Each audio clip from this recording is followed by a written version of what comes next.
Hello friends, स्वागत है आप सभी का। और उम्मीद है आप लोगों का ये पेपर काफ़ी अच्छा रहा होगा। और आज के इस वीडियो में मैं आपके साथ बात करने वाला हूँ कि RPSC first grade biology exam paper कैसा था, और इस पेपर में बॉटनी और जूलॉजी वाइज क्वेश्चन किस प्रकार से आए थे, टॉपिक वाइज कैसे आए थे, पेपर का स्टैंडर्ड क्या था, और फाइनल कट ऑफ जो है एक्सपेक्टेड वो क्या रह सकती हैं। और जो students MSc botany zoology pass out हैं, जैसे कि आपने भी एग्ज़ाम दिया था, तो क्या फर्स्ट ग्रेड के अलावा और भी कोई सटीक ऑप्शन है, कैरियर ऑप्शन, जिसके लिए आप लोगों को सीरियसली सोचना चाहिए। तो आज का ये जो वीडियो था, इसको बनाने का मेन मकसद यही था कि काफ़ी सारे एनालिसिस आप लोगों ने अब तक किए होंगे, अपने लेवल पे भी किए होंगे, यूट्यूब के ऊपर भी आपने देखे होंगे, बाकी टीचर्स के भी देखे होंगे, बट एक सटीक विश्लेषण के लिए बेल्स क्लासेस जानी जाती है। और उसी क्रम में आज हम आपके साथ ये विश्लेषण साझा करेंगे। मुझे पूरी उम्मीद है कि ये जो एनालिसिस होगा ये पूर्णतः सटीक होगा और आप लोग इससे एग्री भी होंगे। डेफिनेटली सब्जेक्ट के साथ में कैरियर पॉसिबिलिटीज़ को लेके आपके जो प्रयास हैं उनको और ज़्यादा क्लियर करने में ये वीडियो आप लोगों के लिए मददगार रहेगा। तो चलिए स्टार्ट करते हैं आज की इस वीडियो को। और वीडियो की शुरुआत में आप लोग स्क्रीन के ऊपर एक टेबल देख पा रहे हैं। इस टेबल के अंदर सीरियल नंबर से क्वेश्चंस हैं, उनको यहाँ पे हमने अरेंज किया है। आपके ओनली सब्जेक्ट के क्वेश्चंस का मैटर रहेगा। और फिर आरपीएससी की वेबसाइट के ऊपर जो पेपर डला हुआ है, उस पेपर में पर्टिकुलर क्वेश्चन का नंबर क्या है, ये कॉलम नंबर 2 में है। सिलेबस वाइज ये आपके बॉटनी और जूलॉजी कहाँ से कनेक्ट होता है, वो सब्जेक्ट है, और फिर पर्टिकुलर टॉपिक है। ठीक है, ज़्यादा डिटेल्स में मैं नहीं जा रहा, मैं डायरेक्टली पॉइंट टू पॉइंट आपसे बात करता हूँ। देखिए, एल्गी की बात करेंगे तो यहाँ पे 3 क्वेश्चन है वो एल्गी से पूछे हुए हैं। पहले बॉटनी का मैटर आएगा, उसके बाद में जूलॉजी का मैटर आएगा, इसके बाद में बॉटनी से ही एनाटॉमी से भी 4 क्वेश्चन सो आए हुए हैं। ड्राइफाइड, टेडोफाइड, जिम्नोस्पर्म से क्वेश्चन है वो कम है, एक एक दो क्वेश्चन ही है। अगर आप सेल बायोलॉजी की बात करेंगे, जो कि बॉटनी जूलॉजी में कॉमन ही मान सकते हो, वहाँ से 6 क्वेश्चन है। तो सेल बायोलॉजी एक अच्छा सेक्शन है। और ऐसे अगर आप प्लांट एम्ब्रियोलॉजी की बात करेंगे ना, बॉटनी के अंदर जब आप एम्ब्रियोलॉजी की बात करते हैं तो एम्ब्रियोलॉजी एक बहुत छोटा सा सेक्शन होता है। और अगर आप अच्छी तैयारी कर रहे थे तो आपको पता भी है कि यहाँ आपने ना भोजवानी और भटनागर की बुक है वो काम में ली थी, है ना। तो एम्ब्रियोलॉजी के क्वेश्चन बहुत सरल भी होते हैं और बिल्कुल अच्छे क्वेश्चन इस पेपर में आए थे, तो अच्छा फिगर था 11 नंबर क्वेश्चन। जेनेटिक्स के कुछ क्वेश्चन यहाँ पे रहे हैं, 1 2 3 4 5 जेनेटिक्स के क्वेश्चन आप आराम से कर सकते हैं। प्लांट फिजियोलॉजी के यहाँ पे 6 क्वेश्चन थे। टेडोफाइट के 2 ही क्वेश्चन थे। टैक्सोनॉमी के कुछ क्वेश्चन अपन एक्सपेक्ट करते हैं, family wise, classification wise, टैक्सो wise, वो यहाँ पे थे। माइक्रोबायोलॉजी से वायरस से जुड़ा हुआ क्वेश्चन था। और फिर जैसे हालांकि थोड़ा सा ऐसे ही जनरल मैंने किया है, क्योंकि बहुत सारा सिलेबस आपका कॉमन होता है, बॉटनी जूलॉजी में आप ऐसे डिवाइड नहीं कर सकते। जैसे बायोकेमिस्ट्री है, बायोकेमिस्ट्री से यहाँ पे 4 क्वेश्चन रहे हुए हैं। बायोटेक है, वहाँ भी यहाँ पे 5 क्वेश्चन रहे हुए हैं। इसके बाद में इस पेपर का सबसे स्ट्रॉन्ग सेक्शन मान सकते हो कि सबसे स्ट्रॉन्ग सेक्शन जो इकोलॉजी और एनवायरनमेंट साइंस था ना, वहाँ से टोटल 22 क्वेश्चंस हैं वो यहाँ पे पूछे हुए थे। तो इनका स्टैंडर्ड भी कोई बहुत ज़्यादा टिपिकल नहीं था, बट ये था कि क्वेश्चन पेपर इस बार डिजाइनिंग वाइज थोड़े लेंथी क्वेश्चन बनाए गए थे, वो एक डिफ़िकल्टी आपने फेस की होगी। बट इकोलॉजी और एनवायरनमेंट का सेक्शन यहाँ पे बहुत शानदार था और टोटल 22 क्वेश्चंस यहाँ पे रहे हुए थे। इसके बाद में स्टैटिक्स से 7 क्वेश्चन थे, जो अपने आप में एक अच्छा फिगर हर पेपर में ही होता है। और एक बहुत इम्पॉर्टेंट चीज़ है, ऑलमोस्ट जो स्टूडेंट के साथ मेरा इंटरेक्शन हुआ है, जो चीज़ें राजस्थान भर से निकल के आती हैं कि टेक्निक्स आप लोगों का बहुत वीक रहता है, क्योंकि पोस्ट ग्रेजुएशन लेवल के ऊपर इसको डाला हुआ है और बहुत ही कम कंटेंट के साथ में आप लोग पेपर में जाते हैं तो उसका नुकसान होता है आपको। तो टेक्निक्स आपकी बहुत शानदार होनी चाहिए और टेक्निक से आप देख सकते हैं कि 14 क्वेश्चन है वो पूछे गए। हर पेपर में टेक्निक से बहुत अच्छे क्वेश्चन आते हैं। तो यहाँ जो फिगर मैंने यूज़ किया है ऐसे क्वेश्चन जो प्योरली बॉटनी की फील्ड से हैं, या जैसे इकोलॉजी एनवायरनमेंट आ गया, टेक्निक्स आ गया, जो आप मतलब दोनों फील्ड के लेवल से कर सकते हो। ये फिगर बहुत बड़ा है। दिस इज़ 100 क्वेश्चन जो है आपके यहाँ से हो रहे हैं। तो आप सोच सकते हैं कि पूरे पेपर के अंदर बॉटनी और जो कॉमन चीज़ें हैं उनका कंट्रीब्यूशन बहुत बड़ा है, क्योंकि टोटल 150 में से 10 क्वेश्चन तो आपकी टीचिंग से जुड़े हुए थे, है ना। ये 10 क्वेश्चन तो आपकी टीचिंग से जुड़े हुए थे। तो ओनली 40 क्वेश्चन ऐसे हैं, 40 क्वेश्चन ऐसे हैं जो प्योरली जूलॉजी के फील्ड से है। जैसे कि जूलॉजी में आपका टैक्सोनॉमी है, उससे अच्छे क्वेश्चन आए हुए हैं, 5 क्वेश्चन हैं। डेवलपमेंटल बायोलॉजी से 4 क्वेश्चन आप कनेक्ट कर सकते हैं। एम्ब्रियोलॉजी वाला पार्ट आप इसमें जोड़ सकते हैं। इथोलॉजी अच्छा सेक्शन था। इथोलॉजी छोटा सा सेक्शन ही होता है और आराम से आप इसको कर सकते हैं। अच्छी बुक्स भी अवेलेबल होती हैं और इथोलॉजी का एक अच्छा कंट्रीब्यूशन इस पेपर में भी था। ह्यूमन हेल्थ से जुड़े हुए कुछ क्वेश्चंस यहाँ पे थे, इम्यूनिटी के क्वेश्चन थे, टिश्यू सिस्टम से थे, vertebrate, invertebrate, immunity, physiology, signalling, इनके क्वेश्चन थे। तो सारा मिला करके देखते हैं तो पूरा जो आपका 150 था, उस 150 में 100 क्वेश्चन जो है वो वन साइडेड है,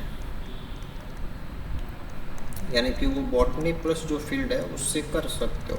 तो बॉटनी के जो स्टूडेंट्स थे, या ऐसा कहें कि जिन स्टूडेंट्स ने बॉटनी के सेक्शन को बढ़िया तैयार किया है, उनको इस पेपर में डेफिनेटली लीड मिलेगी। ऐसा इस पेपर में नहीं है, इससे पिछले पेपर की आप बात करेंगे तो वहाँ भी बॉटनी का जो कंट्रीब्यूशन था वो काफ़ी अच्छा रहा हुआ है।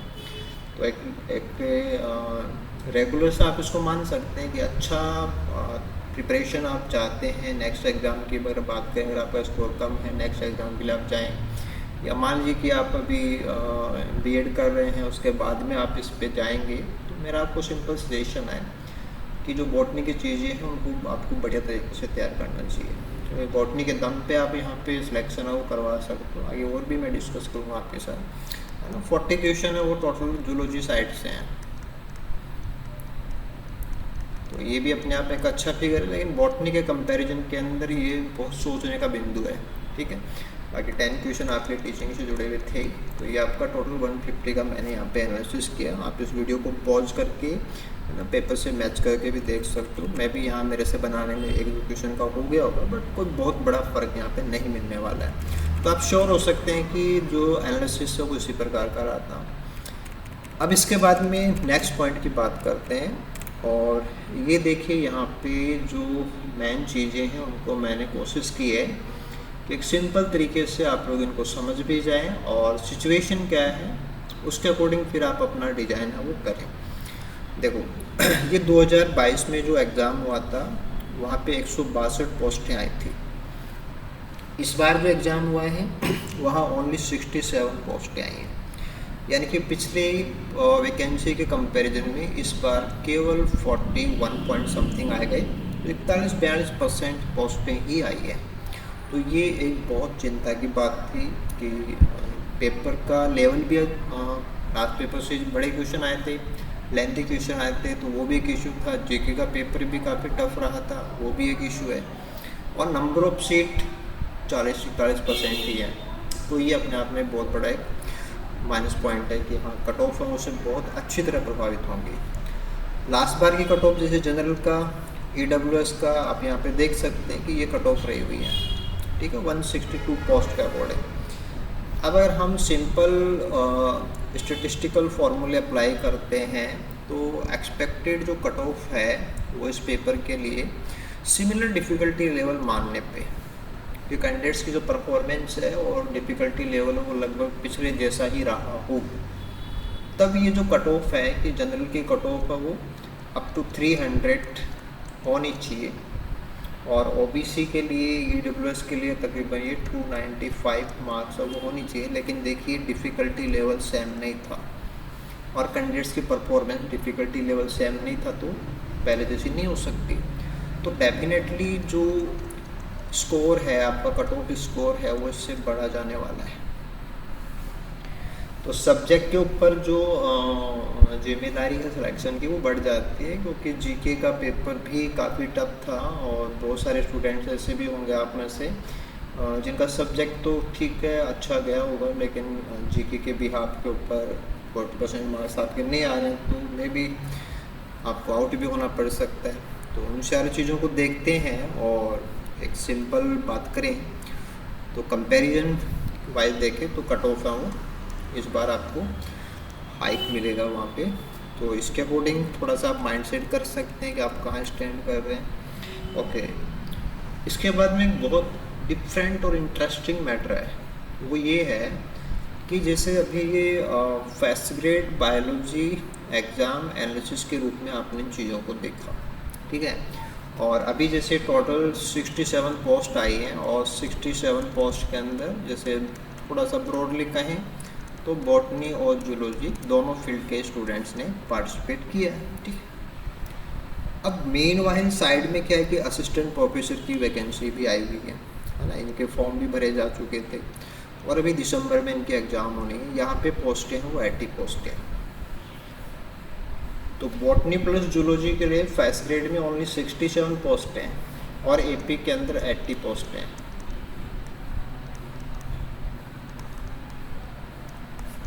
अगर आप गार्जियन हैं, अगर आप स्टूडेंट हैं, एमएससी कर रहे हैं, अगर आप बीएड के लिए जाएंगे तो आपके लिए बहुत सोचने की बात है कि आफ्टर एमएससी, है ना, आफ्टर एमएससी आपको 2 साल जो हैं वो बीएड में लगाने पड़ती हैं। उसके बाद में आप 67 पोस्ट के लिए आए थे। दूसरी साइड में क्या होता है कि आप ओनली एमएससी हैं, उसके बाद में आपको कहीं टाइम नहीं लगाना होता है, एमएससी के साथ में आप नेट क्लियर कर सकते हैं, तब आप 80 पोस्ट के लिए आए। और अगर आपका फील्ड बॉटनी है तो ये अपने आप में वैसे ही सुपर पॉइंट बन जाता है, क्योंकि यहाँ पे देखिए कि फर्स्ट ग्रेड में भी बॉटनी का कंट्रीब्यूशन बहुत अच्छा है और असिस्टेंट प्रोफेसर में भी पोस्टें हैं वो जूलॉजी से पोस्टें ज़्यादा हैं, 4 पोस्टें ज़्यादा हैं। तो 50% से ज़्यादा पोस्टें बॉटनी की ही हैं। अब बॉटनी में भी क्या है, जैसे आप लोगों ने फर्स्ट ग्रेड भी पढ़ा है, आप एपी का भी पढ़ रहे होंगे, अभी आप पढ़ने का सोच रहे होंगे, आप सब जानते हैं कि ट्रेडिशनल बॉटनी है वो बहुत इम्पोर्टेंट है। ट्रेडिशनल बॉटनी का मतलब है कि बॉटनी का जो पेपर फर्स्ट है जिसमें आप एल्गी, फंजाई, ब्रायोटेडो, जिम्नो, है ना, ये सब पढ़ते हैं, एम्ब्रियोलॉजी वगैरह, तो बेसिक बॉटनी होती है वो बहुत इम्पोर्टेंट है। जैसे आपने एम्ब्रियोलॉजी की बात की, बहुत इम्पोर्टेंट है, इकोलॉजी, एनवायरनमेंट साइंस, ये बेसिक चीज़ें ये बहुत अच्छी चीज़ें होती हैं। तो अगर आपको अपना फ्यूचर डिज़ाइन करना है और आपको दोबारा से एक अच्छे प्रयास के लिए जाना है तो आपके पास दोनों ही ऑप्शन है। आप फर्स्ट ग्रेड के लिए जाते हैं तो काइंडली वीडियो को एक बार दोबारा देखना और दोबारा देख के पूरा एनालाइज करना। सेम आप जो एनालिसिस है ना वो पिछले पेपर के लिए भी आप बना सकते हो। पेपर आरपीएससी की साइट से डाउनलोड करके आप ये एनालिसिस खुद भी कर सकते हो, देन सेलेक्ट कर सकते हो कि आपको एक्चुअल में तैयारी कहाँ करनी है और किस प्रकार से करनी है। और अगर आप एक स्टेप आगे आना चाहते हो और बिल्कुल कम टाइम में आना चाहते हो, 2 साल अगर आप अपनी तैयारी के कम लगाना चाहते हो तो 2 साल पहले एक अच्छी जॉब में अगर आपका आने का है तो आपको एपी के लिए जाना चाहिए। जैसे फर्स्ट ग्रेड की वैकेंसीज एक्सपेक्टेड है कि दोबारा से आएंगी, वैसे ही एपी की वैकेंसीज हैं वो भी एक्सपेक्टेड है दोबारा से आएंगी। तो चीज़ें बिल्कुल पैरेलल रन कर रही हैं। ये बहुत शानदार समय है आप सभी के लिए कि अगर आपकी कहीं भी कोई मिस्टेक रही है, आपकी तैयारी में आपने कोई ऐसा कुछ पॉइंट लिया है जो मिस हुआ है या कोई भी ऐसा पॉइंट जहाँ से आपको प्रॉब्लम हुई है, आप उनको फाइंड आउट कीजिए। आपको कोई डाउट है आप वीडियो में कमेंट करके भी हमसे पूछ सकते हैं। बट आई होप कि जो एनालिसिस मैंने यहाँ पे बताया है उसके अकॉर्डिंग आप फर्स्ट ग्रेड की तैयारी कर रहे हैं तो भी थोड़ा सोच समझ के आपको फोकस करना है। और अगर आप फर्स्ट ग्रेड और असिस्टेंट प्रोफेसर दोनों में से किसी एक को अच्छे से तैयार करना चाहते हैं और अगर आपका सब्जेक्ट ठीक है या आपकी पढ़ने में रुचि है तो आपको असिस्टेंट प्रोफेसर के लिए जाना चाहिए।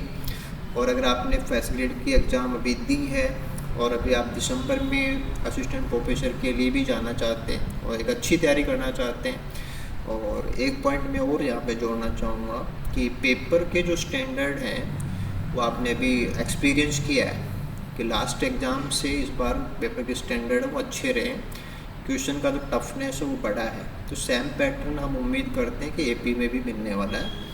तो आपको एपी के लिए जाना है तो एक सीरियस तैयारी आपको करनी पड़ेगी। और अभी आप दिसंबर तक इस तैयारी को कैसे कर सकते हैं, कैसे मैनेज करेंगे, अगर आप ये सब जानना चाहते हैं तो आप कमेंट कर सकते हैं हमें, या हमारे कैंपस को विजिट कर सकते हैं, या आप डायरेक्टली कांटेक्ट भी कर सकते हैं। उम्मीद है ये वीडियो आप लोगों को पसंद आया होगा और आप इसको लाइक कीजिएगा। चैनल के ऊपर आप नए हैं तो आपको सब्सक्राइब भी करना चाहिए, क्योंकि जब भी हमें टाइम रहता है हम बहुत ही सटीक विश्लेषण के साथ, बहुत ही सटीक चीज़ों के साथ आपके साथ जुड़ते हैं। Thank you so much video को लास्ट तक देखने के लिए। एक बार सभी का पुनः धन्यवाद। उम्मीद है आप लोगों के रिजल्ट बहुत अच्छे होंगे। आपको किसी भी प्रकार का डाउट है तो बिल्कुल आप बेहिचक कमेंट बॉक्स में लिखिए। Thank you so much.